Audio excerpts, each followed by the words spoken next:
الرحمن الرحيم الحمد لله حمدا كثيرا طيبا مباركا فيه مباركا عليه كما يحب ربنا ويرضاه جل جلاله عما نواله والصلاة والسلام على سيدنا محمد الحبيب المصطفى وعلى آله وأصحابه نجوم الهدى قادة التقى أما بعد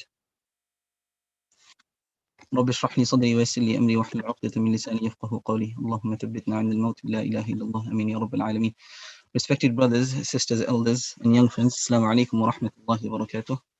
I'd like to welcome you all to this two-day webinar on the fiqh of marriage. Alhamdulillah, we only started advertising this webinar last Tuesday. Apologies. Can everyone hear me clearly? I can hear you. Barakallah fikum, Shaykh. So we only started to advertise this webinar last Tuesday, and in just one day we had an overwhelming 80 registrations. Alhamdulillah. So for a new institute such as Al-Nujum, this is quite huge. So I'd like to extend my thanks and gratitude to all of you who expressed your interest in this course by registering and sharing with your families and friends. Barakallahu fikum. In the spirit of giving thanks, as Nabi sallallahu alaihi wasallam says, "Man lam yashkuri an-nas lam yashkuri Allah," that whoever does not thank people has not thanked Allah. I would like to also extend my utmost thanks and shout out our sponsors, sponsor businesses. MashaAllah, the logos are at the bottom of the poster, and they're all doing some incredible work and in all different fields, mashallah. So please also show your support to them as they've shown support to us. Finally, I'd like to introduce and extend a warm welcome to our respected and honorable Ustadh and mentor, Muftī Zubair.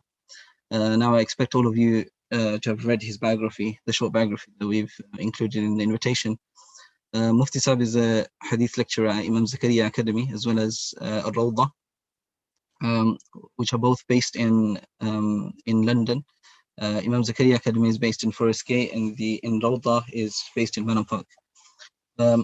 I personally had the immense pleasure of meeting him in his capacity as one of my first and foremost teachers, mentors at the Institute of Imam Zakariya Academy, where he taught us right from the beginning, starting with Sarf Adab, namely Nafhat al-Arab, the famous work in Fiqh, and a challenging work to study without a teacher, Al-Hidayah, the Sharh of Bidayat al-Mubtadi, of Imam Burhanuddin Abi Bakr al-Murghinani. Muftī Sahib also teaches the famous work of Imam al-Ṭaḥḥān, Sharh Ma'ani al-Athar, and he also teaches Sahih Muslim in Imam Zakariya Academy as well. Muftī Sahib is also a teacher of Iftā at Whitethread Institute. Now, before I hand over to Muftī Sahib, just a few guidelines, inshallah. So throughout the course of this two-day webinar, we will, inshallah, we will have the mics off. If anyone has any questions, then you can raise your hands, inshallah, and then I will call out your name and give you access to the mic, and then you may ask your questions. Alternatively, you can ask your questions in the chat section, and then I will read out your question to Muftī Sahib, and then he can answer your questions as well. So you can ask your questions while Muftī Sahib is teaching, so you don't need to wait until the end. So while he's teaching, you can ask your questions, and I will basically convey your questions to Muftī Sahib. And brothers and sisters who are listening on YouTube and have tuned in on YouTube, you can ask your questions on the chat section in YouTube. And inshallah, I will convey your questions to Muftī Sahib as well. So without further ado, inshallah, I will hand it over to Muftī Sahib, inshallah. Barakallahu feekum.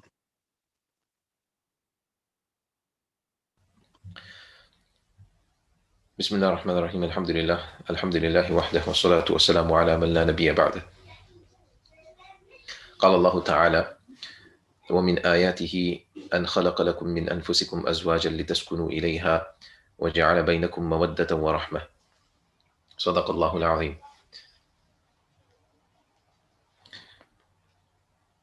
اللهم صل على محمد النبي الأمي وعلى آله وسلم تسليما. اللهم سبحانك لا علم لنا إلا ما علمتنا إنك أنت العليم الحكيم. رب اشرح لي صدري ويسر لي أمري واحلل عقدة من لساني يفقهوا قولي. اللهم انفعنا بما علمتنا وعلمنا ما ينفعنا. رب يسر ولا تعسر وتمم بالخير وبك نستعين يا فتاح. First and foremost, assalamu alaikum wa rahmatullahi wa barakatuh to everyone that has joined us today, and everyone that is inshallah listening to the recording. As you have already been welcomed onto the course, I would also like to welcome you. Give me great pleasure to see, mashallah, so many people interested in this. And I see many names, mashallah, that I can recognize as well.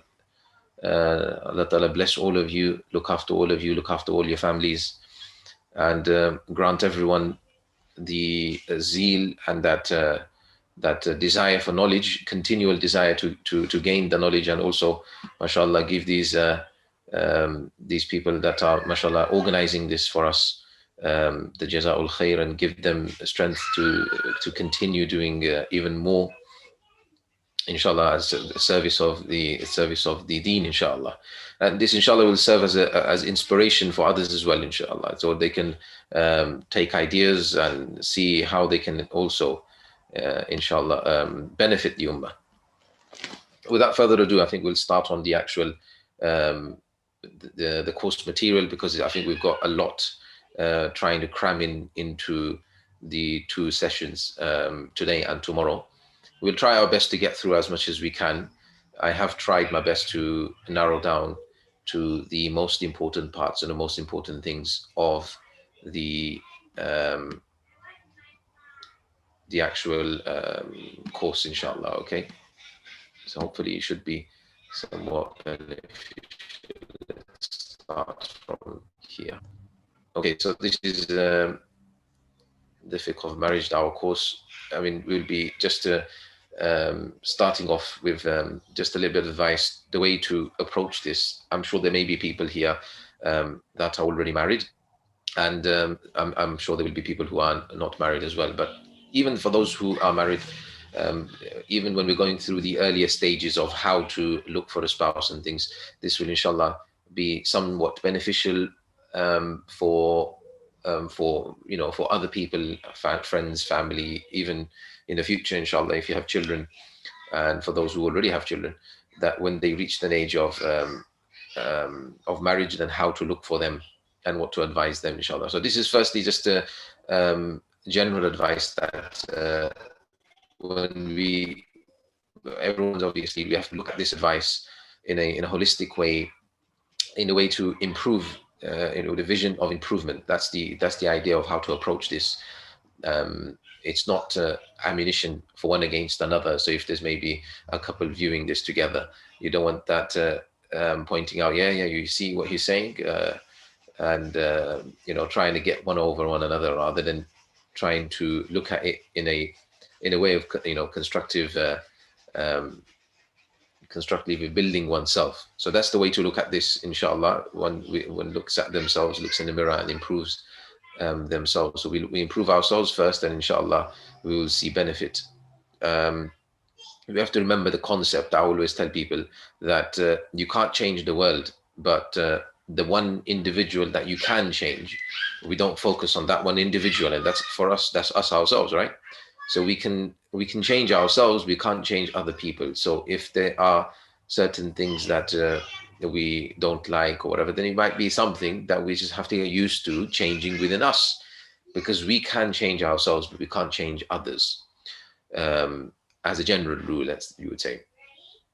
And the second thing is the advice that I'll give here, obviously, will be general.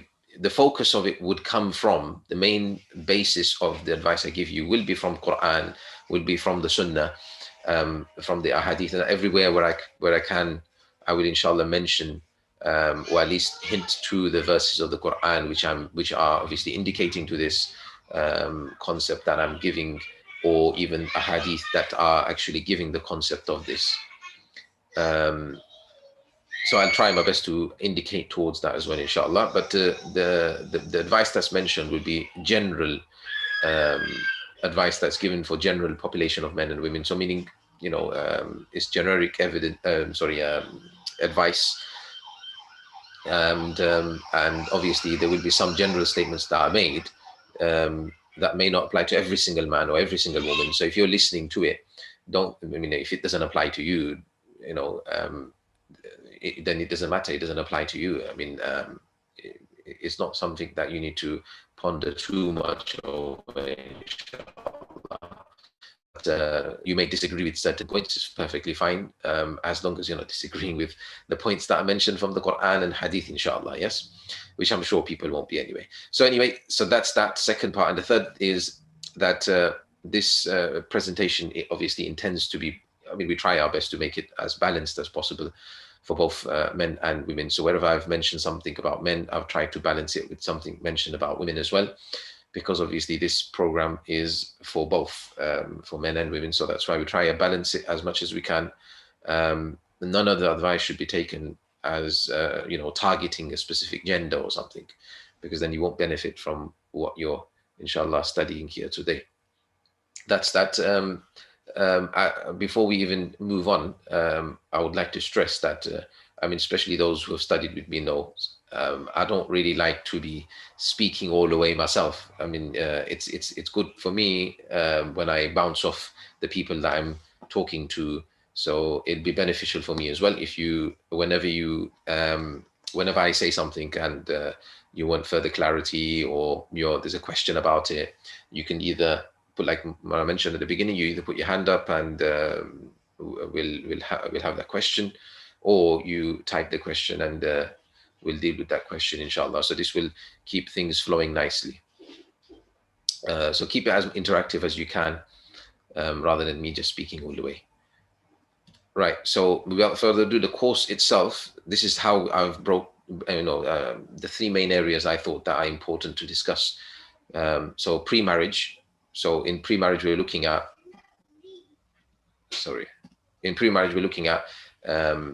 when to look, and then, so when are you ready to look, and things like that. That's the first thing that you would not need to know. And then secondly, once you're ready to look, then where to look. Where do you look for your prospective, your spouse? And then after you know where to look for, then what to look for. That's the next thing that you need to see. What are you looking for?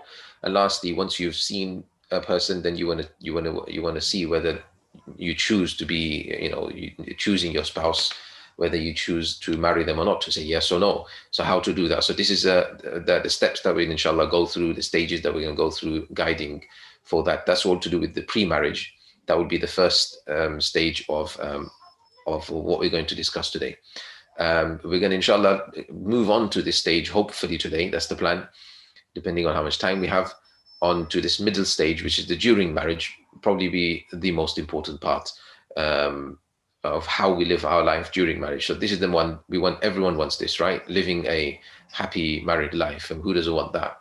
And then to attain that, a person needs these two, more or less, maintaining a lifelong honeymoon period, where people think that a honeymoon period is temporary.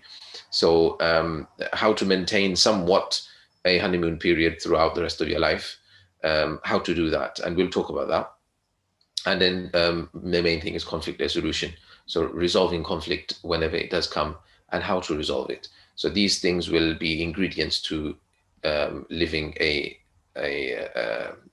happy married life, inshallah.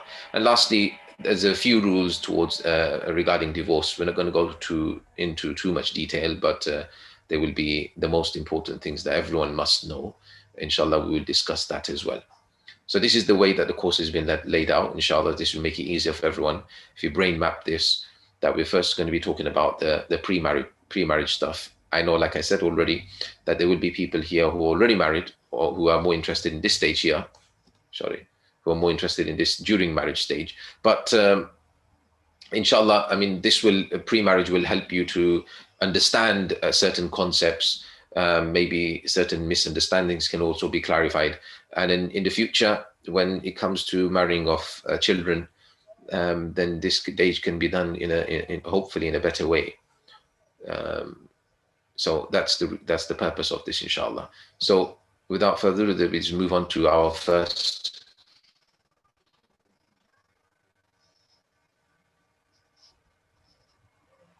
I think there's somebody saying they can't hear anything. Can everyone else hear? Yes, we hear you, Muftī Zubair. Okay. There's a slight lag, but it comes and goes. Okay. Okay, if it continues, then you can maybe message. Let's see how it goes. if it persists, and if sometimes leaving and rejoining solves the problem. Okay, so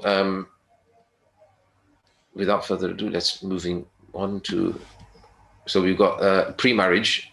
So when to look, we talked about, when will you be ready to look, where to look, what to look for, and choosing your spouse. These are the 4 areas that we'll be discussing in detail now, inshallah.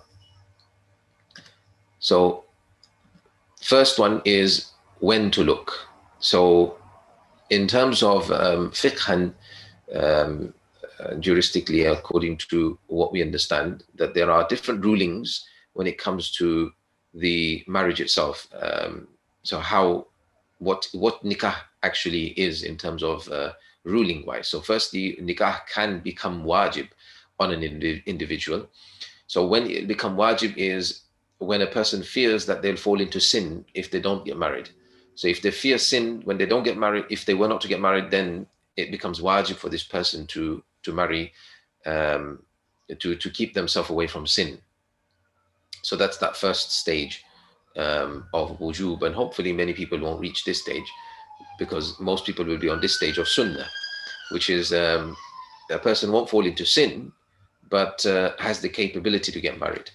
So if you have the capability to get married, as described by Rasulullah sallallahu alaihi wasallam in this hadith, very famous hadith, ya ayyuha shabab, that all youth, whoever has the capability, whoever you from you have the ability to get married, then let them get married. You have the ability to look after somebody, to care for somebody, then get married. That's what Prophet ﷺ is saying. But the reason he mentions is because it is better for controlling the gaze, and also it's better in preserving one's chastity. So it's aghaddu lil basar and ahsanu lil faraj. So a person will be able to do this better. So this is the reasons as to why a person will get married. I'm sure people understand this is not the only reason, but in terms of primary focus, we can see that somewhat primary focus is to keep herself away from sin, to have some company, partnership, to share life with somebody, not to be lonely. All of these things will all play a part in this.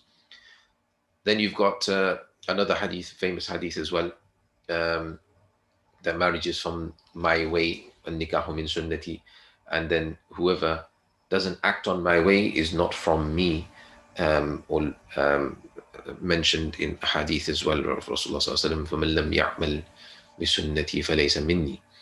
So this is sunnah nikah, as we know. Then you have the makruh, or something that a person should not go into. That's if they don't fear sin, but they also don't have the capability of getting married.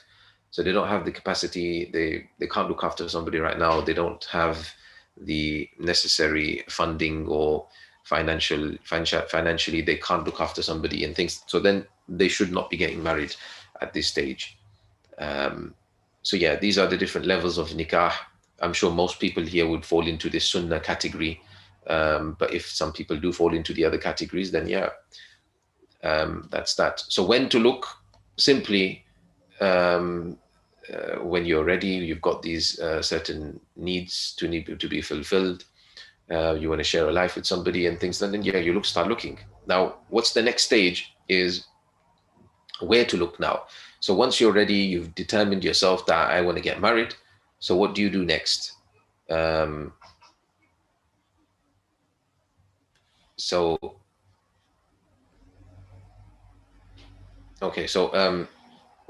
is firstly you would ask the family members. The obvious is telling parents. If you get on with your parents in that way, so if you get on with your parents in that way, then you tell your parents. But if a person is not so open and so free with their parents, then you need somebody else to go to. So you would go to somebody else you're close to within the family, maybe an older sibling, brother, sister, or maybe even an uncle or an aunt that you get on with, and you'll tell them that I'm looking to get married, and This is what I'm,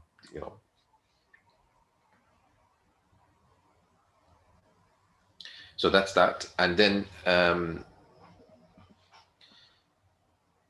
you tell them and you express to them that you're ready to get married. So this is the first thing that you do. You look for within, in terms of you tell your family where to look. Mean not where to look for your spouse, but where to look means what is your web in terms of who you would ask.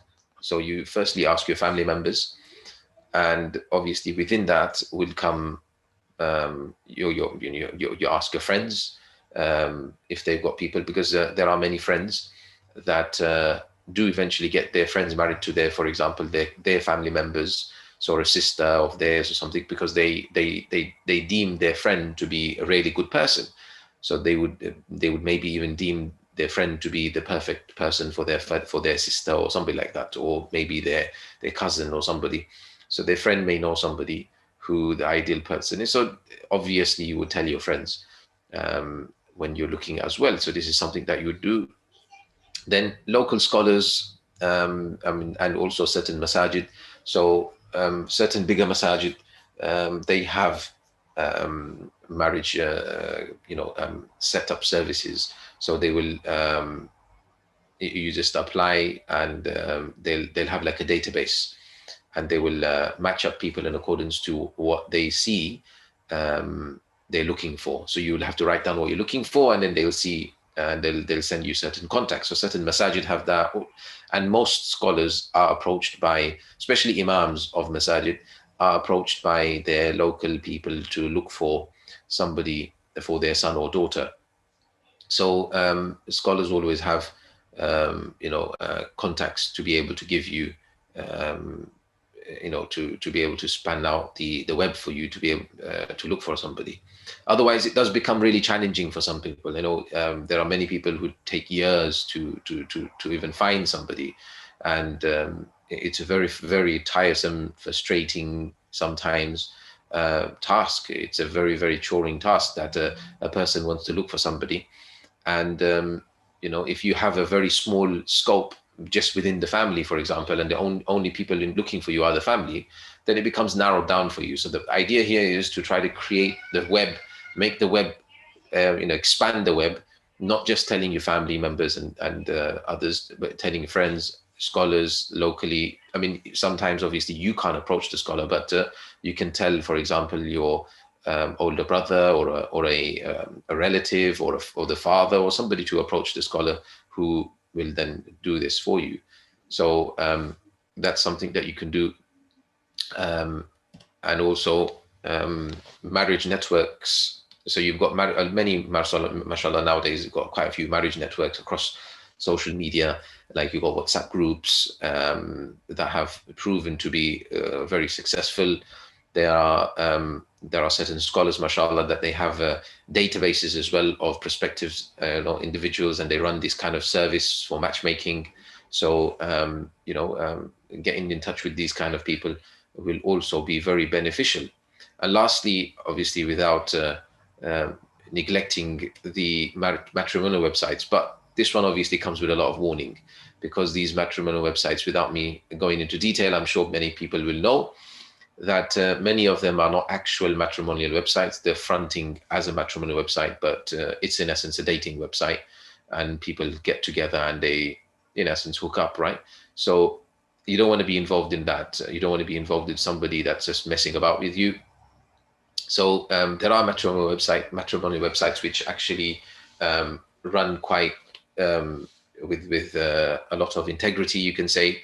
They have backing from certain scholars, and you can just tell by their criteria they have that some of them, they will only release details. They won't release pictures. They won't release any contact details until a wali is involved or something.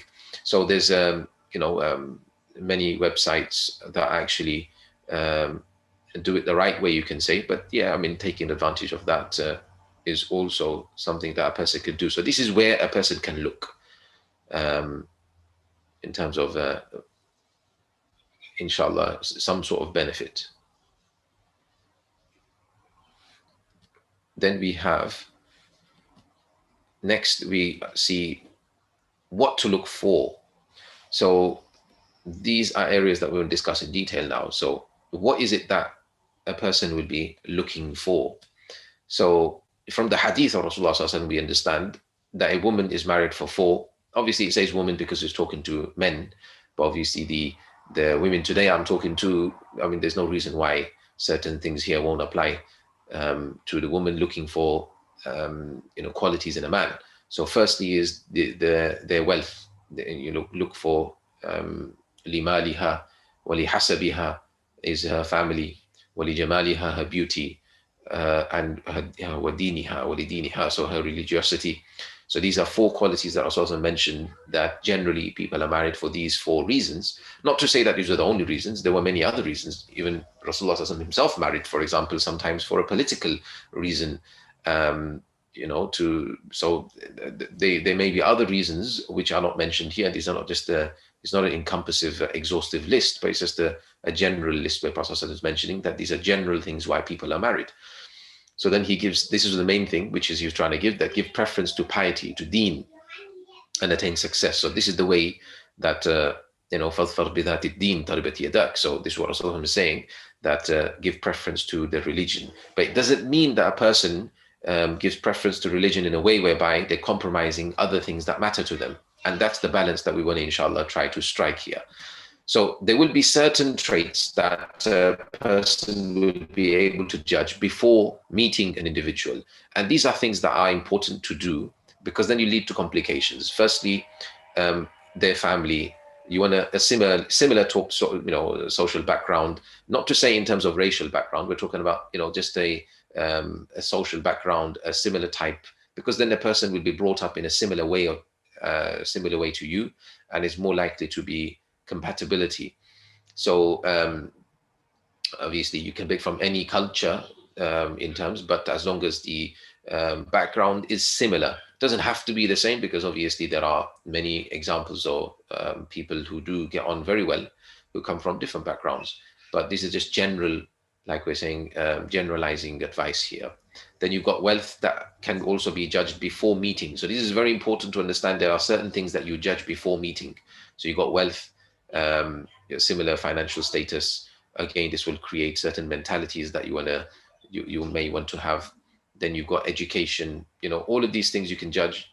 So you've got secular and Islamic education. You want to judge what kind of education they've had before even meeting that person. Likewise, the career that they're currently in, or their future plan. They may be studying and whatever, they may be just a future plan of their career, of their what kind of career they want to pursue.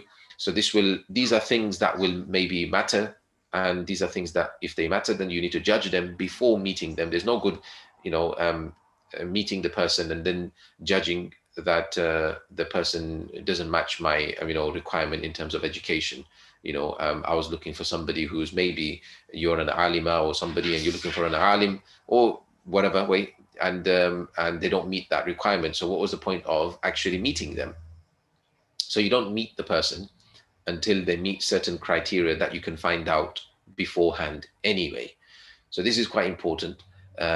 Likewise, certain obvious things I've not mentioned here, but like certain obvious things like the way the way they dress, or maybe the way they look.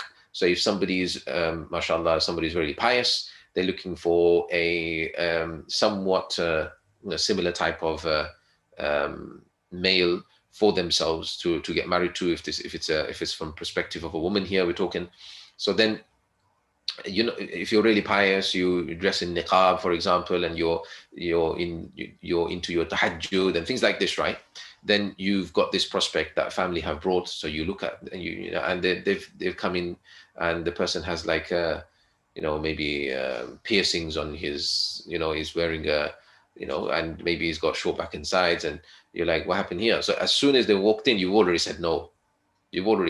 So the rest of it was all, your family prepared all this, and there's a whole thing to do.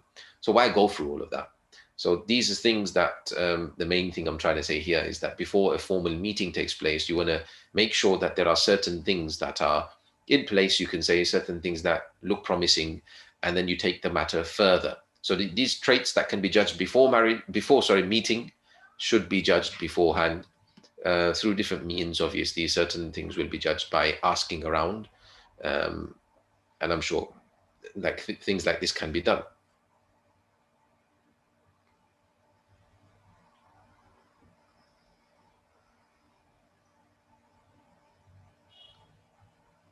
Yeah, so background, I mean, it's up to a person how much background they want to check. I have come across people who don't want to look into background, and they want to judge the person for themselves, who they are. Because you do meet people who come from a family who may not be so appealing, you can say. It doesn't have to be religious, but just simply doesn't look like a very appealing family. But then the person themselves, the individual themselves are, are a gem. So you do come across different people, but these are general, like I said, advice that we can give. So the main thing here, the main message is judge certain traits before meeting. Then we have moving on to continuing to see what to look for. So as somebody just mentioned, judge somewhat. Somewhat you'll judge by asking others. So you'll ask around. And then more so during the meeting, you'll judge more as to, you'll get a better picture. Not to say that you'll get a full picture, but you'll get somewhat a better picture, a clearer picture. So you start off with judging by asking around. And then, like, for example, you ask where did they study, what school did they go to, what college they went to, if they went to college, or what university, or where do they work. And then you find out whether there's anybody that maybe went to the same university, and you ask, and then you ask around in this manner, in this way, or you ask from which area they are from, and then you find out if they live in this certain area. Then you ask people who you know, or family members that may know people in that area, and you find out like this.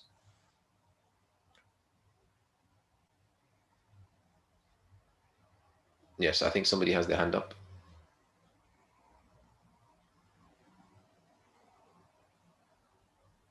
No hands up. Hands up. No?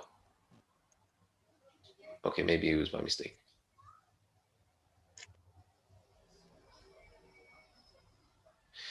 Okay. Is there something? No, okay. Right, okay, so we're moving on. So these are the main things that people look for. So you have character. It's not in any particular order right now. It's just in any order right now. So you have character, person looks for, you're looking for honesty, modesty, generosity. These kind of things we're looking at when you're looking at character of a person, because this is something that you should be looking for. You should be looking at a person's character, not just looking at the way they look, for example. For a man, from man perspective, a lot of things will be centered on this one here, beauty. So how does she look? And we shouldn't be placing, all the focus on it. Yes, definitely there should be attraction. Yes, if for somebody attraction matters a lot, and then yeah, put it high up in your list of priority. But don't neglect this character, which is vital, which is quite important, because character is something that you in the long run will fall in love with more than you will fall in love with the way the person look. And this is very much seen in celebrity couples. I'm sure you see celebrity couples who get together firstly, and then you hear after a few months that they've broken up. But you even wonder that he was married to, or he was with the most beautiful woman in the country, for example, right?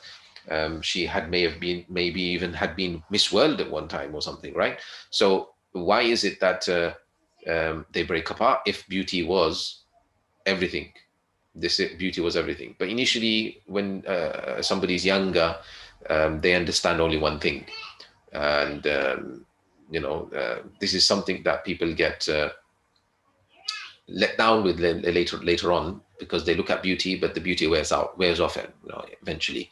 So character is something which is inner beauty, and that's something on the long run that you fall in love with more than you would fall in love with the beauty of somebody. So character is something we definitely look for in terms of how they are. And how to judge that we'll talk about in the next slides, inshallah. How do you judge a person's modesty, generosity, honesty. But this is something where a person should look for. Then obviously personality, now what kind of personality they are. Are they extrovert, introvert? Meaning, who are you? Are you introvert, extrovert? Can you get on with somebody who's an extrovert or introvert? Meaning their hobbies, their likes, dislikes. Are they an optimist? Do they have a positive outlook on life? These are things that a person should look for, which obviously will play a part in leading to a happily married life later on, inshallah. So personality is something that you look for. And how do you judge personality? Inshallah, we'll talk about. You can ask questions at the end if you want to, no problem. Just keep a note of it so you don't forget. You can keep asking questions now as well, whichever way you want to do it. It's just that if you leave your questions to the end, sometimes I just fear that if there's not enough time, then your question might be missed out slightly. So, or you might get a brief answer. But it's entirely up to you. So beauty we've already discussed. There should be a similar level of attractiveness, meaning a similar level of handsomeness, beauty.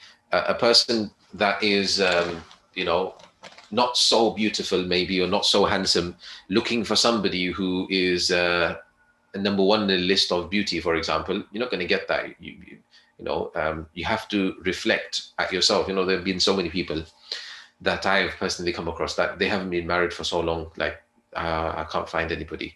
It's because your expectations are too high. It's quite simple, isn't it? That sometimes your expectations are too high. You think yourself of maybe too highly, and you're looking for somebody that you think that matches you, and something that you, or somebody that you think deserves you. But the what will give you a sign to this is that there was maybe one or two prospects that you even said yes to because you liked them. So either from a man's perspective or woman's perspective, there was a somebody that came, and you had a conversation with them, even you had a meeting with them, and you in fact were very pleased, very happy, and you said yes, but they rejected you. So then that's telling you something, right? That's telling you something, that there may be certain deficiencies. Maybe you have to lower your expectations slightly, and then you'll find yourself, inshallah, getting married to somebody who's similar to you. So this is something that we need to look at and reflect over, because everyone wants somebody more beautiful than them, more handsome than them, but is that realistic, is the question. And then obviously religiosity, we talked about piety already, which Rasulullah mentioned, but main thing here is to look for somebody who's similar religiosity, somebody who's similar in terms of your level of deen.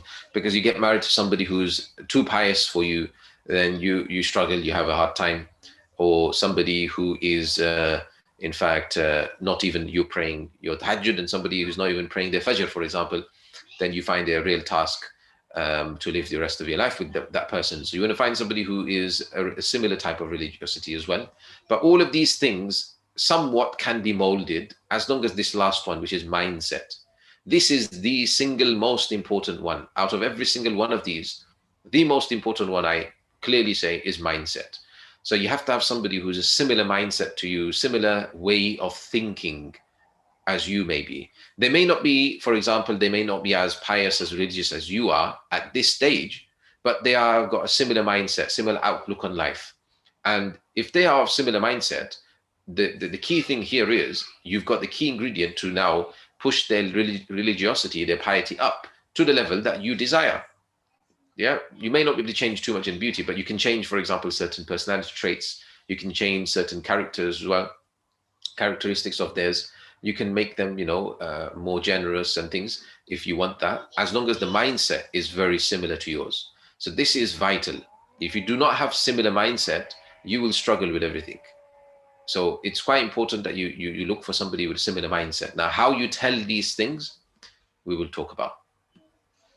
So, sister Yes. asked a question. She said, how can you avoid persons who agree to your requirements then change along the way? Yeah, so that's something we will talk about in the next few slides, inshallah. I think that would be covered. Brother asked a question: wajib, if there is a fear of falling into sin, what sin are referring to? Zina or something lesser, such as masturbation, pornography, something like that, something like talking to the opposite gender, having a boyfriend or girlfriend. So obviously, the severe the sin, the more you can say, the more incumbent it'll become upon a person. But if a person fears that that they will fall into any sin, sin is a sin, right? At the end of the day, whatever a sin may be, it doesn't have to be the most extreme version of a particular sin.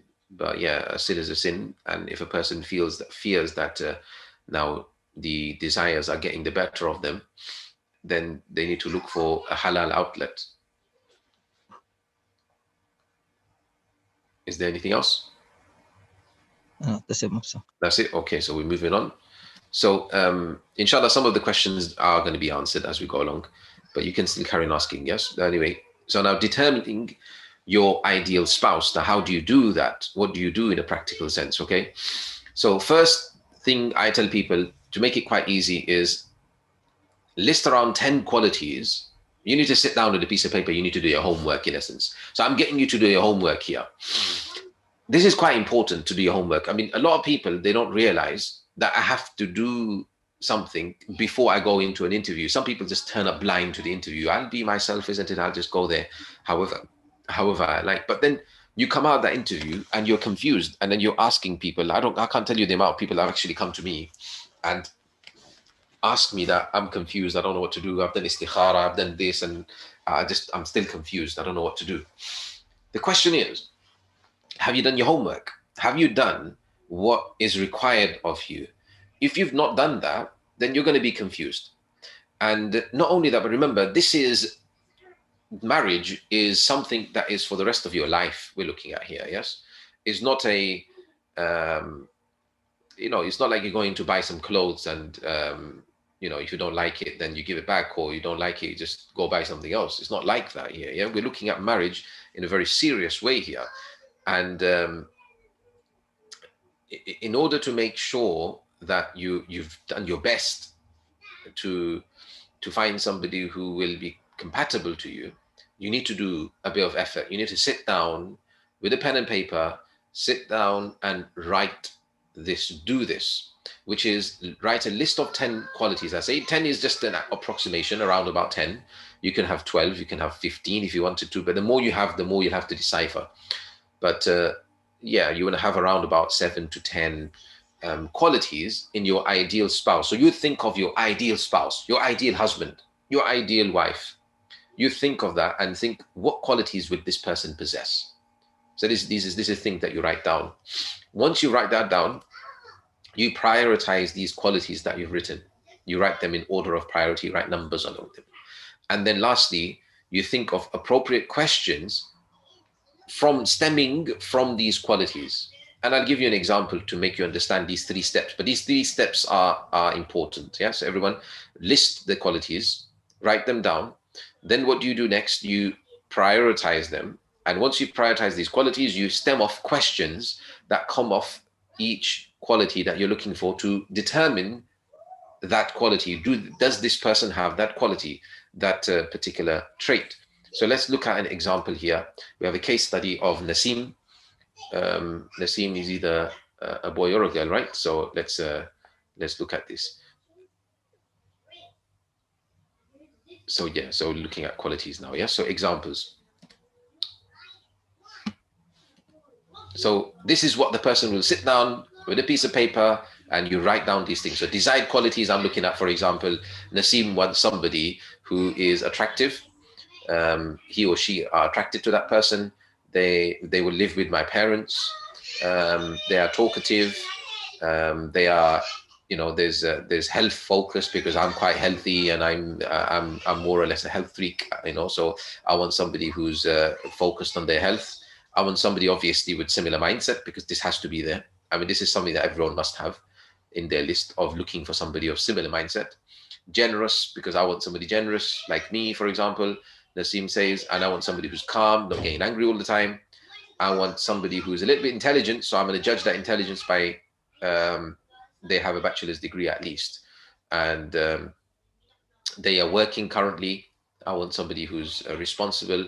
I want somebody to share the burden or whatever else, right? So I want somebody to have many children with, and I want somebody who's practicing. So you sit down, you write your qualities down. Yeah, you just write down everything that you think that you want in a spouse. That's what you do. You write it all down. Doesn't matter what order it is in, whatever order it comes in your mind. You just keep writing a list. Yeah, I want somebody that goes on holidays because I like traveling the world. Whatever it may be. So whatever it is you like, whatever it is you want, you write that down. There will be certain things, like you might write down somebody who's outgoing. Then you wrote later on somebody who goes on holidays. So these things you can pair up. So if you have a long list, like you wrote down 20 things now. So if you've got 20 things, then pair certain things up, because there will be obviously certain things that will then be able to be joined together, because you've got 20 is too much to then work with. You got you want something that you can realistically work with. So yeah, I mean, somebody, who's caring, and then you've got somebody who is, maybe generous and things. So then you can pair things up together, just join them up. So then your list will become narrower. You'll have maybe 8 to 10 things in your list. Next, what you do, you prioritize, like I said. So you put the qualities. So you got the qualities, you put them in a list of priorities. So you put numbers. So let's say for me, mindset is the most important. So Nasim says mindset is the most important. So similar, mindset is number one. It's the number one. Then you've got practicing. That was there. That's the next thing. That's the most important for me. So I'm going to put that as number 2. Nasim says, and then attractiveness, because attractiveness matters to Nasim. And then you've got being calm, being patient. That's there. Then working, because that matters next. So a list of priority. You see, everything's being prioritized into a list. They may be like, oh no, I think this one needs to go higher. Then you cross that out, you put it there. It's a bit of an experiment you do here and there. And you eventually work a list that you're happy with. So you've got a list of priority that you're happy with. Yeah, I'm happy with this. Why I'm saying this is because somebody who meets every one of these is impossible to find. If you're looking for somebody that will meet all these, that they're going to be similar mindset, practicing, attractive, and everything, then if you've got like a machine that you can place a human into and come out the other side, conveyor belt, ready-made human being, then you do that, yeah? But you're never going to find somebody like this until you go Jannah, maybe, yes? So you may be waiting and wishing that Allah sends down a hur from the heavens for you that will be matching all of these qualities for you. So you're not going to find somebody who matches all of these qualities. And if you go to an interview, let me put it to that level, right? Because I'm very, very sure about this, right? If you go to an interview and the person meets all of these criteria, then either you're blind, or either they've lied to you. It's as simple as that. Okay, so nobody's going to meet every one of your criteria. You're going to have, for example, you went to see somebody, yes, you went to see this prospect, and they do have a similar mindset to you, and maybe they are practicing, but they're maybe not so attractive. They're not that level of attraction that you wanted, but they are calm, for example. Maybe they're not working. Maybe they want children, yes, that ticks. Maybe this ticks as well. All the rest of them tick, but which ones do not tick? Maybe the attractiveness doesn't tick, and maybe they don't work currently, for example, right? So these ones won't tick off. So that's the way to then later reflect in a way whereby can I say yes to this person or not? If, for example, the person you went to see, mindset is across, practicing is across, maybe attractiveness is there, all of the rest of them are there. Now your number 1 and 2 priority are not there. It would be foolish for you to go ahead based on just attraction and say yes to the person and go get married to them, because you know you're going to have problems later on because your mindset is not matching. Your second priority, which is practicing, is not there. So why would you compromise on the highest priorities? And that's the reason of prioritizing, you see now, which was very important, which later on will help you to determine whether to say yes or no. So do you see, everybody understands why we're saying to do it in this way. So you first write a list, and then you put it into a list of priority. Like I said, that will help you to say yes or no. So if, for example, number 1, for example, for me, for Nasim, let's say, number 1 was ticked, number 2 was ticked, number 3 was not ticked. Number 3 is ticked, number 4 is not, number 5 is not, number 6 is like this. So carries on going. So then they might say that, you know what, maybe I'm being unrealistic here. So I should maybe compromise on the attractiveness, and I can do that. So Nasim thinks that they can do that. If Nasim analyzes later and says, nah, I can't do it, I can't compromise on attraction, because then I will not be able to keep my gazes down, I will not be able to be content, and whatever else, then you say no. Then you don't ruin a person's life. You say no to the person, and you work like this. You see, if a person finds that generosity is not there, maybe they're not talkative, but the rest of them are there, then it would be foolish for you to say no based on they're not talkative enough, because then you'll be looking for the rest of your life for somebody, and you'll reach old age. I would say you'll reach 26, 27, 28, even older than that, when then you're going to be looking for somebody, and you're going to have to compromise even more, because then when you look for people older, then you're narrowing down the the fish in the sea, you can say. Yes. So where you're younger, you have better prospect of finding somebody that matches more of your needs here. Whereas when you're looking later on, then you're going to have to compromise a lot more. So that's an obvious thing. So yeah, this is the things. So prioritize, and you will see how to say yes and no. That's the main thing. So that's that. Hopefully that's understood. But next thing is, once you've prioritized, before you go for your meeting, your interview as such, you can say, you need to do your homework. So this is one thing that you've done, which the next thing, which is quite important, is this. So now, remember we had this similar mindset, which was number one priority for Nasim. Practicing was number two, attractive was number three, calm and patient was four, like this. So it will continue. I've just put it onto a different slide because I can't fit it on.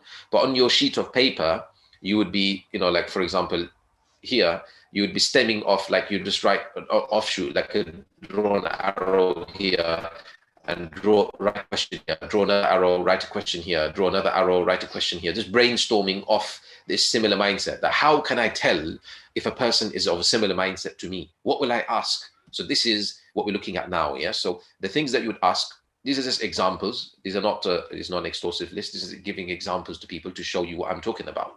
So how do you sell similar mindset? So you ask a question, for example, what's your ideal life? What's your outlook on life? So, they might say that, yeah, just, I'm just looking at, go home, work 9 to 5 and come home to my family and just look after my family. And that's my mindset. That's my look on life. You might be thinking that's not ambitious enough for you. You might be thinking, somebody will say, no, I have an ambition to go do a lot of charity work, aid. So I'm going to be traveling the world a lot, and probably be, taking my family with me, all the different places I go to, and like this. So you might have that, no, I don't want to do that, or I want to do that. So you wanted to see whether that person has what kind of outlook do they have on their life. Secondly, maybe you want to ask a question along the lines of what should the role of the husband be? So it depends on who you are. What should the role of a husband be? And then later ask a question, what do you think the role of the wife is? So by asking, this is a very important question, I feel. By asking the role of a husband and the role of the wife, you understand whether that person is of a similar mindset to you. So if you're of a mindset that the wife, for example, is somebody that's a housewife, and somebody who stays at home, if that is your mindset, and you ask that what's the role of the wife, and for example, she says that the wife should be working and whatever else, something which is different to your mindset, then you know where you're going with this. You already know that this person is not of the same mindset to me. So this is what we're looking at here, that you ask the role of the husband, but you also ask, even if you also ask the role of the wife, so you get the understanding of what they feel, so if it's a woman asking the man, she'll ask what the role of the husband is, to understand what they think they should be doing, what is their responsibilities. So and obviously you would ask also what the role of the wife is, for you to be able to gauge what they feel you should be doing. So yeah, this is I think quite an important question to ask. And then where do you regularly shop? Where do you shop in terms of your clothing? You can even ask supermarket, which type of supermarkets do you shop at, and things like that. So in a nice way, you formulate the question that what it'll give you an image of, that if they for the people in for the people at least listening to me in England will know, if they, for example, shop in Lidl and in Aldi or somewhere, that's where they shop, and you're a person that shops in maybe Waitrose and M&S or something like that, right? Then you know where you're going with this in terms of their mindset, how they are in terms of. So this is something that will give you a certain mindset as well, and maybe favorite brands and things. You know, if they coming up with brands like Prada and whatever else, then yeah, you want to see whether you're that mindset or not. So then if me and you disagreed on a matter, then or if we disagreed on a matter, then and which you felt strongly about, then how would you go about it? What would you do? So you want to see what they would do. So I feel strongly about a matter, so no, I can't give in to if I struggle, you know, I will convince my partner that my way is the right way. So if you know that this person is quite stubborn, you know the mentality they're looking at already, that if it's maybe a man, then they're looking at more of a dictator type mentality, that they're looking for somebody who's just there to maybe care for them. So if that's your mentality, then you want to maybe analyze that. So yeah, these are questions that you want to see. And then this is an interesting question that somebody just told me as well regarding this. So this will tell you a lot of mentality. So what do you think the current, you know, we've got the current COVID situation is? So how, you know, what do you think of the current COVID situation? How are you dealing with it? Meaning, how are you coping and things? So if they're like answering and saying very negative outlook, you know, and they're saying that, oh, I'm struggling, you know, I just can't deal with this, you know, working from home or studying from home and the rest of it, then you know already that they're very a pessimistic person. They look at life in a very negative way and they're complaining all the time. So you can tell, right? But if they're looking at, you make what's of, you know, you make do it what it is, and you try your best, and you know it is what it is, and things like that. You know that they're hopefully an optimistic person. So this will give you certain things, inshallah. So obviously, I'm just mentioning this for now, but whatever the current situation may be, you can mention certain things, yes. And then this is a very good one as well. That what do your closest friends do? This will give you their friend circle. So this will give you an understanding of their their sohbah, you can say, their type of people that they are around. So this will give you again a mindset, because the type of friends they have is the type of mindset that the person is. So this will give you also. So these are just examples. I'm sure you can think of more as well. But this one is heavy. Why? Because this is the most important, to work out whether the person is of a similar mindset to you. So I hopefully understand. I've explained myself that when I say that mindset is important, how do you work that out? You're going to have to sit there. You're going to have to do a bit of homework and have to rack your brain a bit, stem off questions from it. That how do I work out that this person is of a similar mindset to me or not?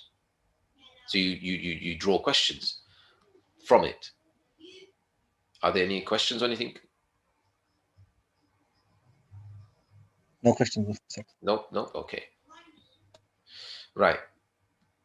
I think one person asked a question. What should you do if a person keeps postponing the nikah when you agree to marry him? Okay. So you'll have to look at the reasons, and reasons of why they are postponing. So if, for example, at this current time, if they're postponing because of the COVID situation, they want to do a bigger nikah, bigger walima and things. So they may have certain valid reasons.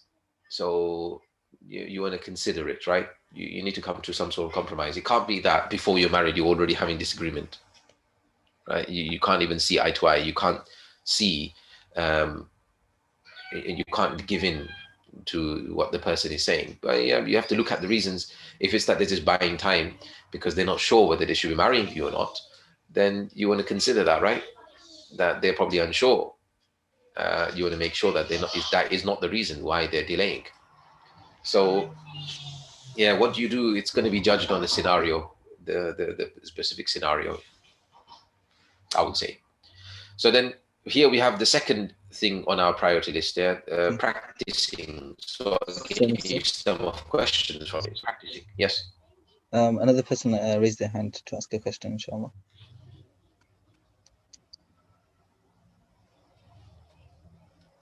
I'm giving you access to the mic. Individual who raised their hand.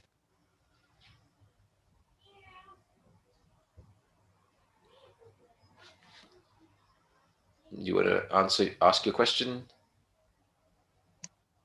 Rehab, is it? Yep. Okay, maybe he's having some difficulties. Inshallah, he can post his question in the chat section. Okay. It might be my mistake. Oh, you don't want to say it out loud? You can type in. You can type the question in the chat. Inshallah, we'll read out your question. So whilst we're moving on to, so this one, practicing. So how do you tell if the person is practicing? What kind of questions would you ask? So, I would say even these kind of questions, some of them, don't just ask questions as though you're sitting there and you're interviewing them, yes, which we'll talk about. But you want to ask scenario-based questions as well. So you might just, you want to make it like an actual real conversation that you're having with a person, not like you're sitting there with a pen and paper with your list of questions, by the way, yes? You don't turn up with this in this what do you call this, first meeting with this pad, with these questions that I've kind of given you here, yeah? And you're going to be going through one of these kind of questions. You are likely to forget some of these questions in your first meeting, but that's not the end of the world, okay? You can always ask questions later on. The main questions you must remember, isn't it? The main questions that you want to ask, you should remember them once. But yeah, you build in a scenario into this. So for example, let's say you make a scenario like praying at shopping. So for example, you say that, oh, last week, we went shopping. It was sales in Westfield. So you make a scenario up, right? So we went shopping and with my friends, and we got so into the shopping. There were so many queues, and it was so, just make a whole scenario up that then it was time for salah. Before we knew it, it was already time for salah, and it was going to be, the time was going. I was going to be qada. I would never have made it back home, and the only problem I had was that I didn't have wudu. Or you just don't put yourself in situations. But we didn't have wudu, and one of my friends, they're just crazy, right? They're very things. So they're very hardcore. You can even say, yes. So they just took a water bottle, and on the side they just did wudu with a water bottle, out of a water bottle, and we found a space on the corner near the stairs somewhere, and they just prayed. The people are looking at them, but they didn't care. They just carried on praying. So so what would you do in that kind of scenario? So you can say like that kind of question, that oh, have you got any friends like that are wild, or say something like this, and then they could say, they could say that, yeah, I would do that myself. I don't care. I would pray anyway. So that tells you something, right? That they're mashallah quite punctual of their prayer, and doesn't matter what happens, they won't miss it. But if they're like, yeah, I don't really have friends like that, then you know where you're going with this, isn't it? That they're probably not so. If you're of that mentality that you would pray anywhere, and they probably have not that mentality, that tells you something, right? Rather than asking a question that, do you pray 5 times? That's the common question everyone asks. Do you pray 5 times? What's the answer to that? If the person is not quite praying, they're going to say, yeah, I try to. What's that going to give you? That's not really going to give you anything. So it's not really a question to ask. Who doesn't try to pray 5 times? I mean, everyone has that aspiration that I want to pray 5 times, but are you actually doing it? And how often are you doing it? How punctual are you is the question. You don't want to have a scare after marriage, and you feel that you've been lied to, and you feel that you've been deceived and cheated and things. So it's a very wrong feeling to get, because there are many questions that you will ask. You will get a certain answer, which is not a direct answer, but you are going to read into that answer because you've asked it with a certain vision, remember? So you're asking, all these questions you're asking with a mindset that you want to work out mindset, you want to work out, they're practicing, you've got that in your mind, but that person doesn't have that. So when they ask, when you sometimes, when somebody asks you a question, you you answer the question, but you don't think anything further of it. You just answer the question casually. But the person that asked the question, they took it in a certain light. And you're like, where did you take this? No, I wasn't trying to say that. So it's important to give that relaxation to the person in front of you that you're obviously sitting in this meeting with as well, that understand that this person may not have come with this kind of preparation, and they may be just answering a question casually, brushing aside kind of thing. So don't read into it too much as well. Anyway, you could say something like this as well. I have trouble praying Fajr in the summer. It's too early. Like I have to set like 3 alarms. Do you have any good tips that you could say? Do you have any good tips that you use? So they'll say that, yeah, I do this, I do that. So that they wake up for Fajr. If otherwise, that they probably don't wake up for Fajr, or I don't really know tips, like that. So then that means they don't have any tips. So that means they don't have anything for themselves to do. Because who doesn't find Fajr in summer hard? Yes, it's not the easiest thing, right? But you need certain things that you do practically. So you need that practical side. So yeah, I set 3 alarms too. So then that they probably do wake up, right? Or I get the masjid receiver and I put it on full volume next to near my bed. So I have to wake up when the adhan goes off. So something, they'd give you something, right? Then which scholars do you listen to? Like on, everyone listens to speeches nowadays, YouTube and whatever else. So what kind of scholars do you listen to? So they'll give you a list in it. Now, if they start naming you a whole long list of scholars, then that they're into their deen. They know they're scholars, because obviously they're into their knowledge and things like that, because knowing these people, just simply knowing these people means something, right? But if they don't know many people, they only know like maybe one name, a famous name here or there, and then that they're probably not into that. They're not probably into studying knowledge, ilm, and maybe learning deen and the rest of it. So then you can gauge something from that. So also, if they say, yeah, I listen to certain scholars, then you can say anything interesting you listened to recently. That'll give you whether they are currently still listening, or is it something that was a phase in their life that they did, just something that they did previously. So that will give you something as well. Then sometimes this will give you a lot, like what is in Ramadan, what kind of target do you have in terms of Quran recitation? So if they tell you that I read 1 Quran, then you got some kind of mindset, right? If they say that, no, I read like 5 Qurans, or then you got a mindset coming through. If they say that I just about scrape like a couple of pages a day, then you got a certain mindset that comes to you. So yeah, these is things, but don't judge simply by appearance. I think one person also mentioned that in the chat, that you can't judge how they are from appearance, simply by appearance, especially nowadays, because beards are a fashion thing nowadays. And also, wearing an abaya or things, wearing a,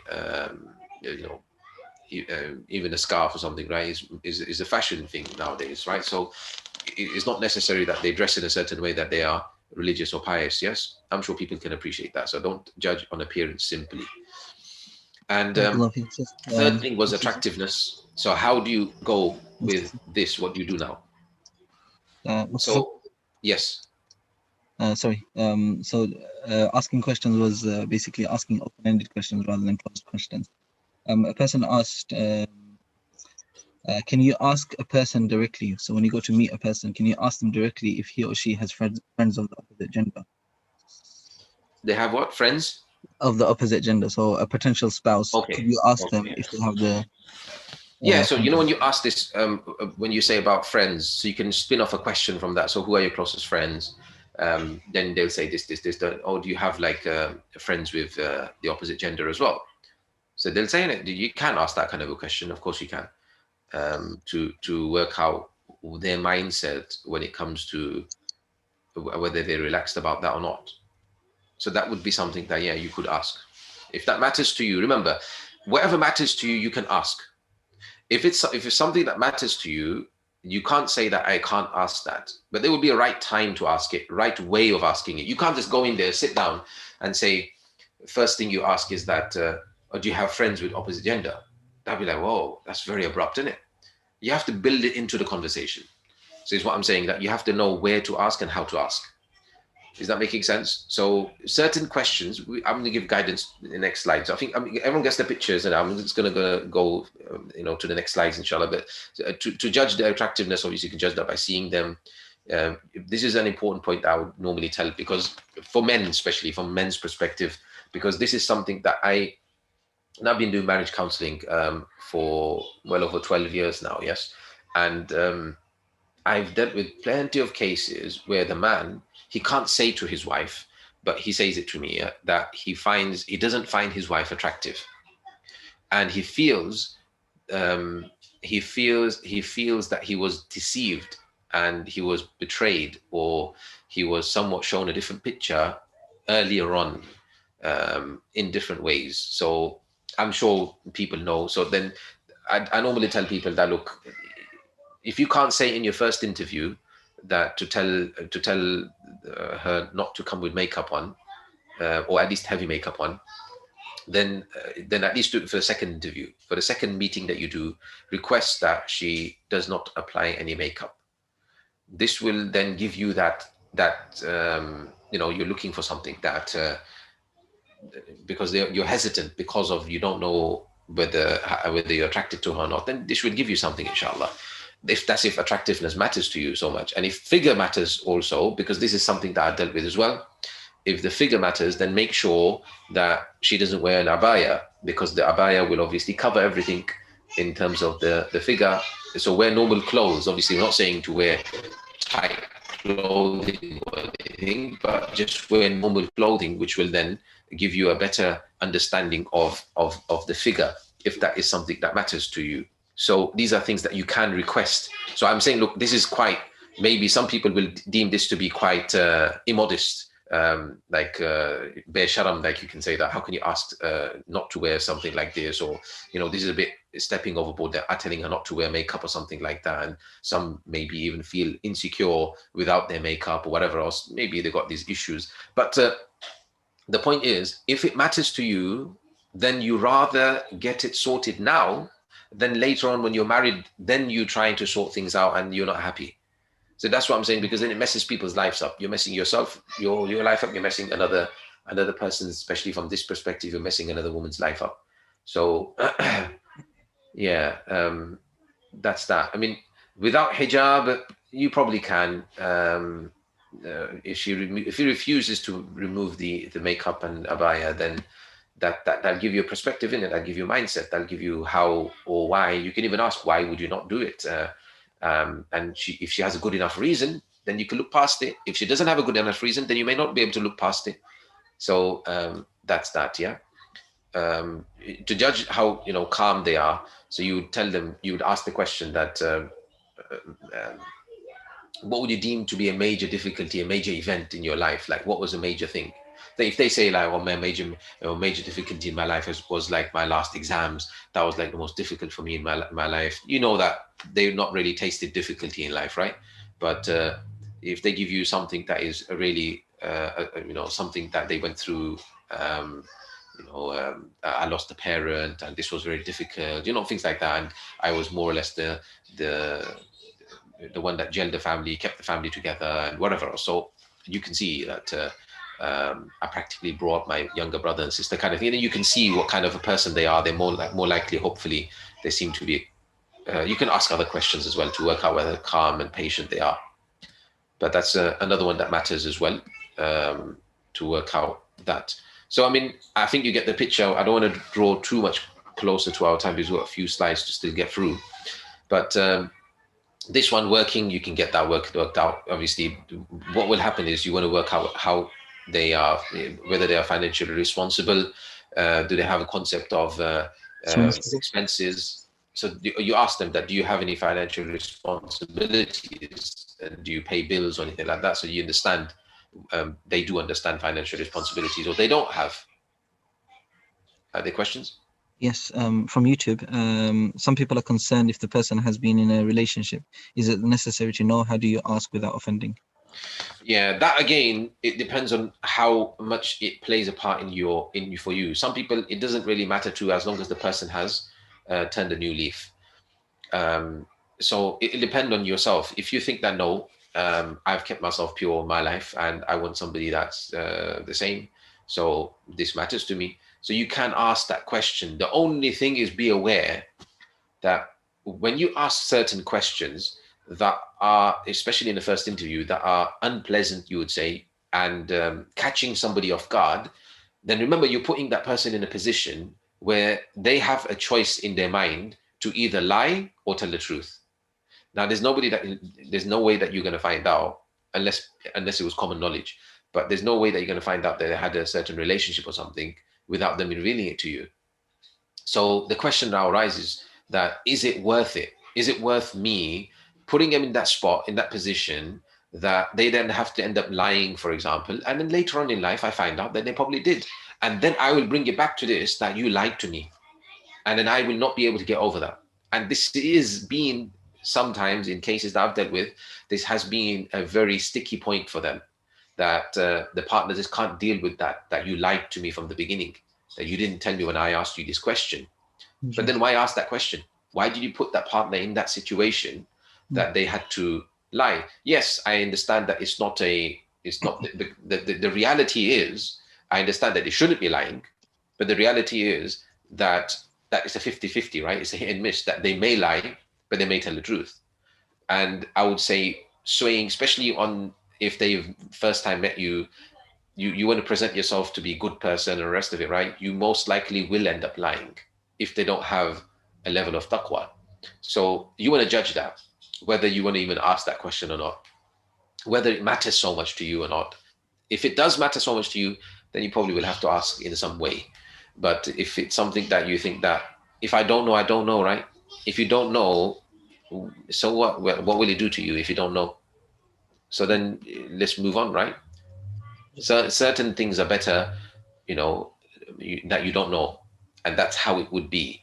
So we just have to get over that hurdle, though. So that's my advice regarding it. Obviously, a person could deal with it, like I said to you, in a way like I've talked about.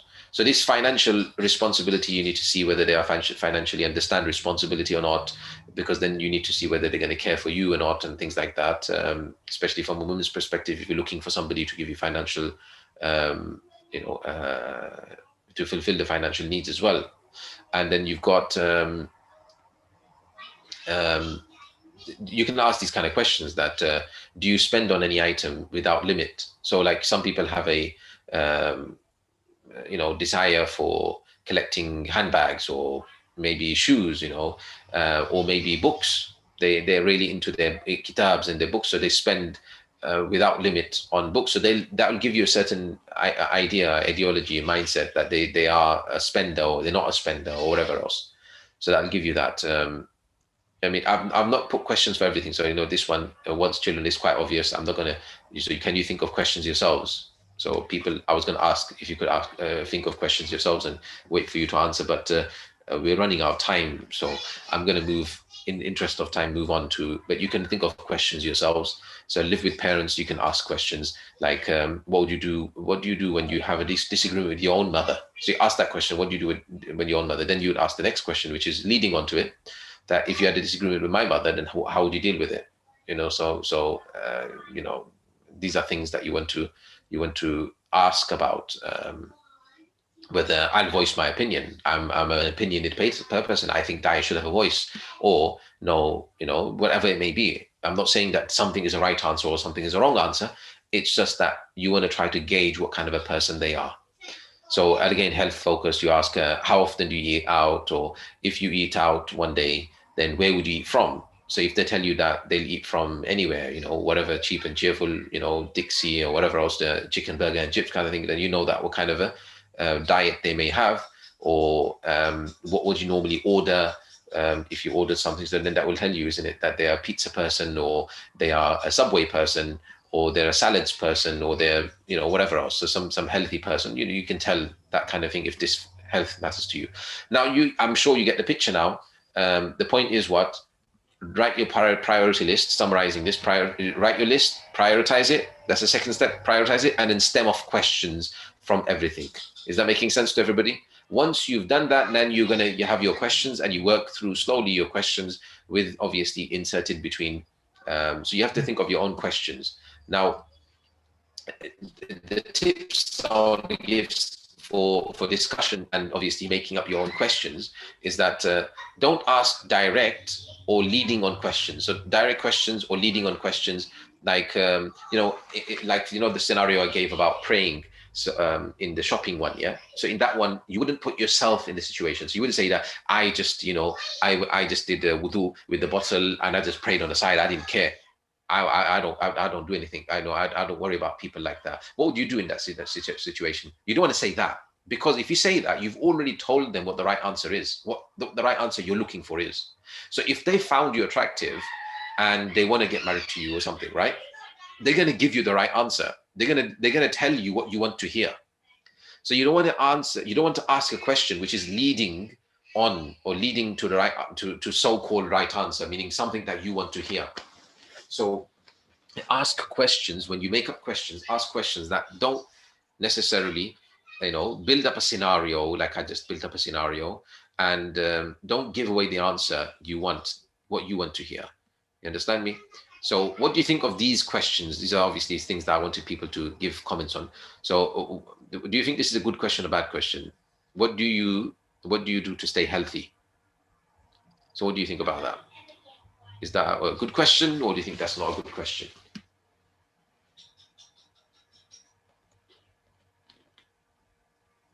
You can respond in the chat section, sisters. Good question, yes. Well, it depends. The thing is, right, you've already told the person staying healthy. So if, for example, I am somebody that I don't stay healthy, I just eat my chicken and chips and eat my pizzas all day, and I just, laze around. But because you've said to me, what do I do to stay healthy? I will now start thinking in it that, yeah, I walk to the masjid. I try my best to walk as much as I can, because I'm walking to the shopping as well, right? I walk to my whatever, you understand me? So I will count all of that in my staying healthy, because you've already told me that I need to stay healthy in the question. You told me that, what do I do to stay healthy?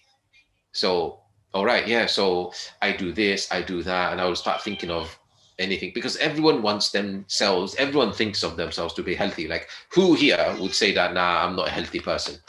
I don't think many people will consider themselves to be a non-healthy person. Maybe you're not as healthy as somebody else, but I'm sure people will say, no, I do look after myself a bit. So I don't think this would be the best question to ask in this way. Does it make sense? G. You get the picture, right? So what about this one? How many salats do you pray? Good question or bad question, do you think?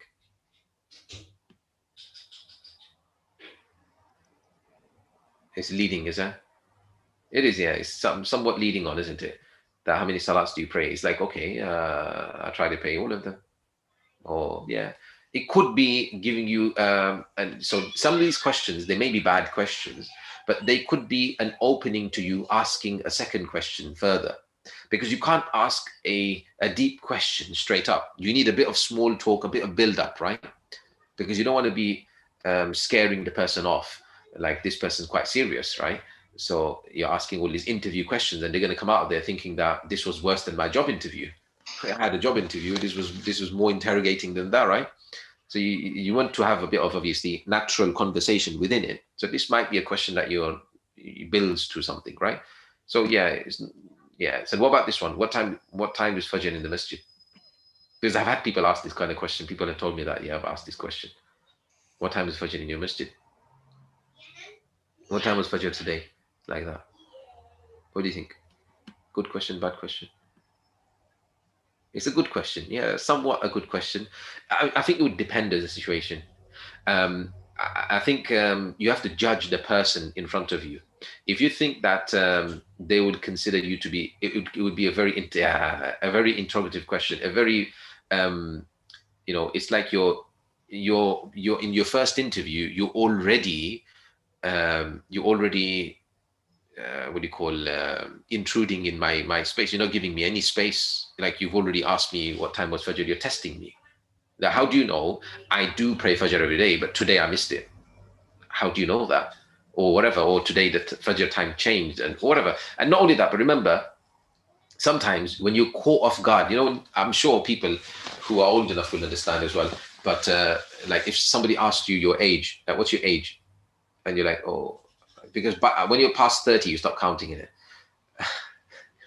So I'm pretty sure that not many people over here will be past 30. But anyway, if you are, then you'll understand what I'm talking about. But in terms of Fajr time as well, if somebody asked me today, what time is Fajr in the masjid today? I'll have to actually think that, oh yeah, what time is Fajr? Because my way of going for Fajr is I wait and I listen to the adhan in the receiver. And when I hear the adhan, I leave my house. So I don't really pay attention to the time somewhat. So I'm not always listening to the time kind of, or looking at the time. And then I'm in the masjid, I'm just doing whatever I have to do. And when the iqamat goes off, then the iqamat goes off. I don't really necessarily look at the time consciously. So I'm not always the salah was at 4:15 today. Like straight away, I'll be able to give you an answer. I'll have to think that, oh yeah, what time was Fajr today actually? Because you've caught me off guard. So you want to see whether judge in the situation you find yourself in whilst you're having a conversation that is this a suitable question or not. So certain questions that you would have drawn up in your list of questions, you may think that, no, scrap that question. That's not a good question to ask this person. Does that make sense? So that's the purpose of me giving you this as well, that certain questions would be scenario based, obviously, and it'll depend on whether it's a suitable question for that time or not. So yeah, certain qualities don't require questions. You can judge through conversation. Are they talkative? Are they optimistic? You can judge these things just by the way they're talking. Don't make questions seem, like I said, or interrogating like an interview. Have a conversation and slip in certain questions, because then you make yourself look like a very deep person. Don't feel it necessary to ask the deepest questions first. Build them in, and also you don't even have to ask the deepest questions in your first meeting. It may be that you want to ask it in the second meeting, but do definitely ask those questions that will make you even consider the person. So you don't want to leave those questions that you've not asked the right questions, because you're going to come out of there and you'll be like, I'm not sure. Why aren't you sure? Because you never asked the right questions. So you're going to come out of that interview unsure yet. So anyway, start easy, then go deeper into the conversation as it develops. Be genuine. This is an important one that somebody asked a question about, that be genuine in your responses. Just as you would like your spouse to be genuine in their responses, you have to also be genuine in your responses. Present yourself as how you are. Don't think of what is the right answer here. What is the right answer? There's no right answer. The right answer is how you would deal with that, isn't it? So that's important to have that mindset, that you want to give an image of who you are. So that's important, and that hopefully answers the question that somebody asked. And I said that we'll discuss that later, yeah? Then your questions should be tailored according to your desired qualities and wants, what you want, yeah? Not what I've done on the previous slide. You maybe screenshotted that, right? And you thought that's it, I'm going to ask these questions. That's not how this works. You're going to have to tailor for yourself. You're going to do a bit of homework and think of it and use what I've mentioned above as examples to think of your own things. Yes, the purpose is asking questions. The purpose of asking questions, one of the purposes of asking questions is also to know what to work on for yourself. So if you are thinking of like, yeah, I like this person quite a lot, I want to maybe marry them, then when you ask a question to that person and they give you a certain answer, and you don't fit that, you don't do that. For example, they say, I like a person who's quite generous, that gives charity from every wage pack, something like that, right? So then you don't do that. So you make sure you start doing that then, especially if you want to marry that person. So it'll give you things to work on yourself, to show what you need to improve on as well, to become, your spouse's desired person. So this is also one of the purposes of asking questions. It's not simply to work out whether you want to marry that person or not. Okay, so once you've passed that stage, you want to ask questions to get to know the person a bit as well. Yeah, that's that. I'm going to finish soon. I'm just going to finish on these one or two slides to choosing your ideal spouse. Yeah. So there were some questions. Should we leave them to the end, or shall I ask them now? You can ask them. Why not? Okay. So a person asked, nowadays it can be quite difficult to verify what people might say in the interview, as they may be saying what you want to hear. So what are the best ways to verify what a person has said? So remember I said, the best thing is ask questions that don't give away what you want to hear. Does it make sense? You want to ask questions like that it doesn't give away. You don't want to ask the obvious. Obviously, you will ask certain obvious questions, and they may be. It's obvious that there's a right answer for this, but there are certain things that there's no right or wrong answer for. You understand? Like we've gone through above, right? And when you ask those kind of questions, they will give you something. They will give you, because there's no, it's things that are opinion based. It's not like you ask them about how do you feel about COVID, for example, and the lockdown and things like that. It's an opinion based thing, isn't it? How they are dealing with it in terms of their life and things like that, right? So it's not like they're going to tell you something you want to hear when you haven't led them on. But if you've been leading them on, then you're gonna have problems in it. You're gonna have obviously them telling you things that they know that you want to hear. So that's the main thing as well. Can a man tell his wife that he loves his other wife more? He loves who? Can a man tell his wife that he loves his other wife more? That's a second marriage question, right? Yeah. I mean, if somebody has a second wife, then you can ask that question to me. Otherwise, I'm not answering that question. Should a son favor his wife or his mother in disputes? What is expected from the wife in regards to khidmah of the household? Yeah, so that's something which will definitely, in a deeper way, we're going to discuss that tomorrow. So it's going to be really a very full picture of how that works. Okay, so that question, do hold on to that, whoever's asked that question. Is it bad to want her to work, understanding you're financially responsible, but just for savings purposes for the future, maybe? Yeah, so it's not, I don't know if I would say in our society today, it's bad for you to say, for the wife to work. That's your personal preference, as well as what she wants. If she doesn't want to work, you can't force her to work. That's why I say. You shouldn't force her to work, should I say. If it's something that she wants to do, like she wants to work, she wants to stay busy, then as long as the Islamic environment somewhat can be maintained in how she's working and things, then yeah, why not? Why not? Why can she not work and earn? And obviously, especially if your finances, like you're saying, you need a bit of support on that, then yeah, she can work. There's plenty of things that she can do. So it depends on what both of you want. That's something that you're going to have to both discuss.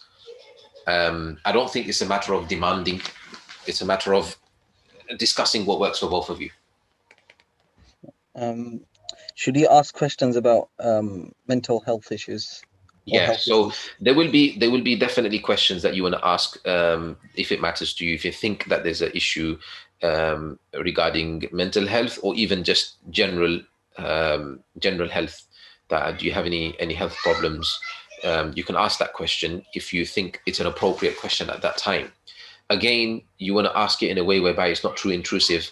It's not like you're intruding kind of thing, right? But just generally, you can mention about yourself that I'm generally quite fit and healthy. I don't really visit the doctor much, and what about yourself? You can ask like that. They may say that. So you ask in a non-intrusive way. You mention about yourself, and you say, "What about yourself?" And they should mention whether they get ill a lot or not, or whether they have a certain problem or something. Yes. Okay. In some cultures, last 3 questions. So, in some cultures, there are no meetings before marriage whatsoever. Can't speak to, or can't speak to the prospective wife, spouse. Is it advised to ask questions through a mahram in such cases? Through a mahram? Yes. Yeah. So obviously, certain questions definitely you can ask through a mahram, right? But there will be certain questions which you will not be able to ask through a mahram. Right. Because it's just going to be inappropriate. You understand me? Certain questions will be inappropriate through a mahram. But yeah, I mean, if it be that you can't contact, you don't sit down with the person, then yeah, I mean, you're going to have to get used to these certain things. There's a concept that's coming up ahead that we'll talk about, inshallah, further on that question as well. How far along, or by what may we determine for it to go forward definitively after the initial discussion questions meeting? Sorry, how far? How far along, or by what way by what may we determine for it to go forward? So the person is asking, how can we determine next stage? Yes. Yeah. So that's what I was trying to explain next, right? The next thing I'm trying to explain is that So you go for the first meeting, yes? Mm-hmm. You go for the first meeting, you ask the most important questions, the most appropriate questions that you feel, you ask that. Then you sit back down and you see which boxes does it tick. So that list that you had, does it tick your priority number 1, priority 2, priority 3? It does tick it. There's something that you're still unsure of. Maybe priority number 2, you're still unsure of because you didn't get to ask maybe the questions, the crunch questions, or you didn't get the right answers that you were looking for. Not right answers, meaning the clearer answers that you're looking for. You've got vague answers. You're going to have to come up with some more questions about that point 2, for example. Does it make sense? So you're still unsure about whether they tick box number 2. But they tick number 1, for example. They tick number 3, but then maybe you're still unsure about certain other ones. So then there's promise. Then you're looking that, okay, let's see if this whole promise. Let's go ahead and let's ask further questions on point 2. Let's work that out. But if, for example, you go and you come out and your priority number 1 is out the window, it's not there. Priority 2 is not there as well. Maybe priority 3 is there. Priority 4 is not there. Then you're already saying no. So you're not taking this further. Does it make sense? Mm-hmm. So it's not that hard if you do the breakdown the way I said. You just have to go back to the drawing board in essence and see which ones do they tick. Okay, and if they tick most of them, then you may still want to ask further questions. If they tick some of them, you still want to clarify the ones that they don't tick. And like I said, if they don't tick any or they don't tick the most important ones, then yeah, you're going to say no. A few more questions have come in, Muftī Sahib. Yep, of course. Whose decision, so regarding work, whose decision should it be to work or not to work, asking for women? From the perspective of women, I think it should be a decision of both. Both should be obviously involved in making the decision.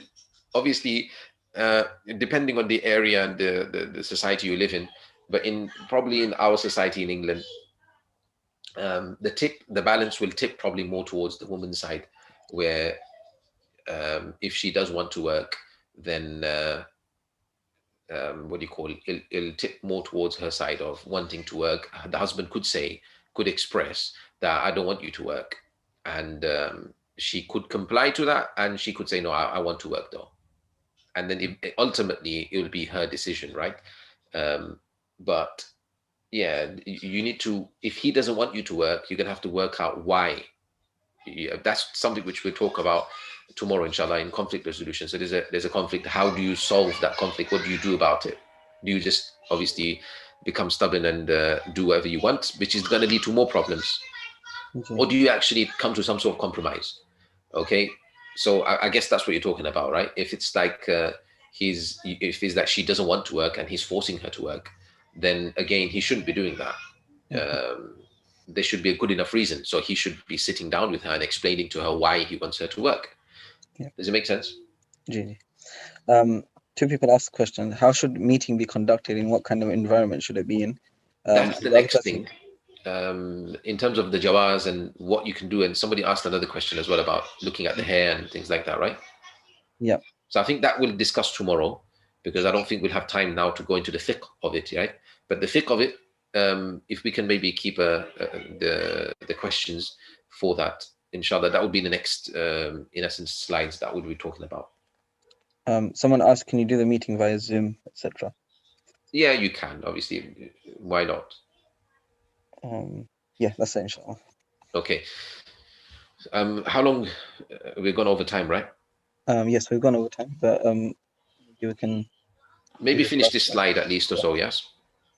Sure. Just going to finish this slide. So, because this is connected to the previous. So once we've asked our questions, like I said, so we go first meeting and we ask the appropriate questions, and we go back to the drawing board and we see the priorities that they tick or not. Then what do we do? So if they seem to be a positive prospect because they've ticked some of the boxes, then consult with family. This is a very important step to consult with the family members, especially parents. And the way to consult the parents is not together. Okay, you ask the parents separately, especially if, for example, your mother is more dominating or your father is more dominating. It's going to be that. I mean, with most couples, either the father or the mother are more dominating. So if the father says something, the mother won't have a say. She will say whatever dad says, or the other way around. ask your mother, she'll know better, or something like that. So the father won't get involved in that. So it's better to catch them separately, individually, because what it is, remember, they brought you up all their life. They know you better than anyone else knows you. No matter how much you think that they don't know you, at the end of the day, parents know you. And for those who think otherwise, when you have children of your own, then you will realize yourselves that you do know your children. They think that you don't know them. So that's the thing, right? Obviously, if you exceptional cases, we're talking about parents that grow apart from their children, then that's different. But I'm talking about generally, parents do know you. They know your likes, your dislikes, your habits, your maybe your bad traits and everything. They know everything. So they know whether this person is going to be good for you or not. And obviously, ask experienced individuals as well. If you have friends, if you have older siblings, or people that you get on with that's already married, you want to maybe ask their views. If you've got like teachers that you get on with, you want to ask their views as well. So experienced individuals, you ask them their opinion. So this is the stage, this stage is called mashwara. So this is a stage, once this positive prospect, then you move on to the stage of consultation, where you are consulting people, family members, and people that care for you. This is a very, very important stage. And this is a stage that we learn from, obviously, regarding mashwara, and the barakah of mashwara and consultation is something we learn from the sunnah, from our sharia. And I mean, there's stories to it, just hinting to it. I'm sure we understand what happened to the captives of Badr. And Rasulullah SAW, after mashwara, he decided something to release them and to ransom them and release them. So, but Allah subhanahu wa ta'ala was not pleased with that. He didn't want that. So he even said, when he sent down the verses of the Quran, he said that, the adhab would have afflicted you. It would have come upon you, and things like that. So the point is that, but because of the barakah of mashwara that they did, Prophet ﷺ did, that's why everything else was averted, because what they decided was after a consultation. So, consultation has so many benefits, so many, things that we miss out on when we make the decision ourselves. So this is a very important step. Once you've kind of looking at, positive. So first ask mashwara and opinions of people, right? Because this will give you, sometimes what happens is you're blinded sometimes by your attraction towards them. So you feel very attracted towards that person, and you're blinded by everything else. You don't see the defects. You don't see the way they talk to you. You don't see their whatever else. So sometimes somebody else can make you see that. Somebody can make you snap out of that, dream world that you may be in. Yes. So you sometimes, like you say, love is blinding. So you may have kind of fallen for them, and you will need to see other things. Mashwara will help you with that.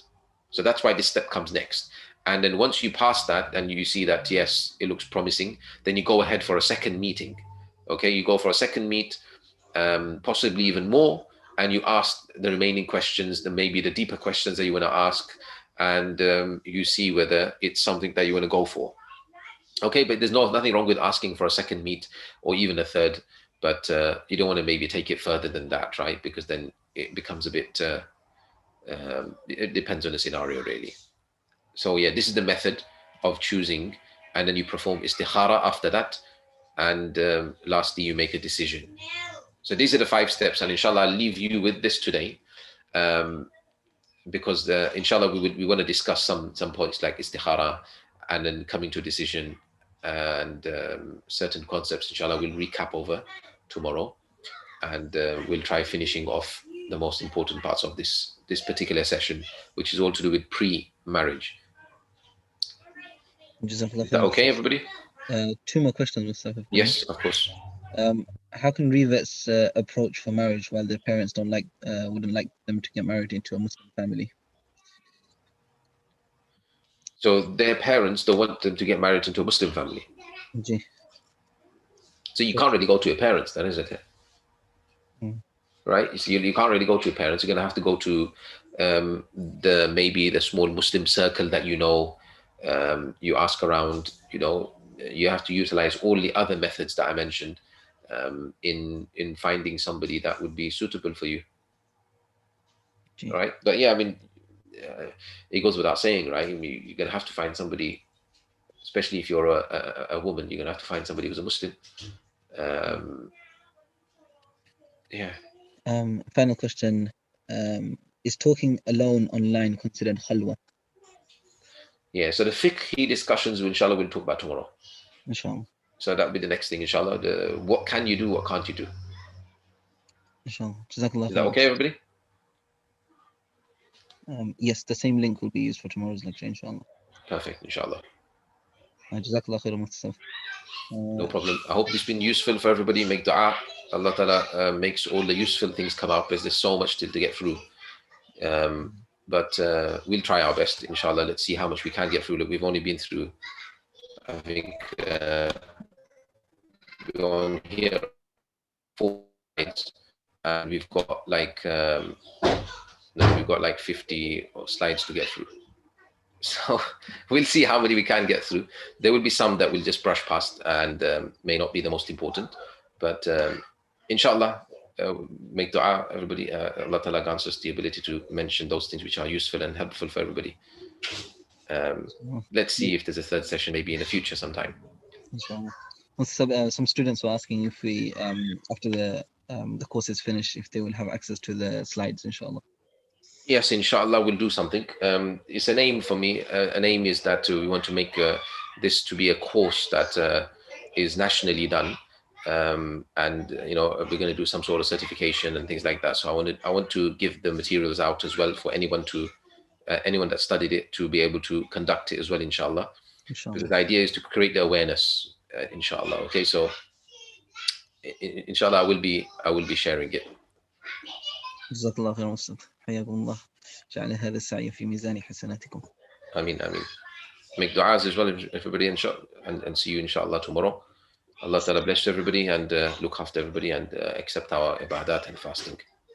Ameen. Assalamu alaikum wa rahmatullahi wa barakatuh. Wa alaikum salam wa rahmatullahi wa barakatuh.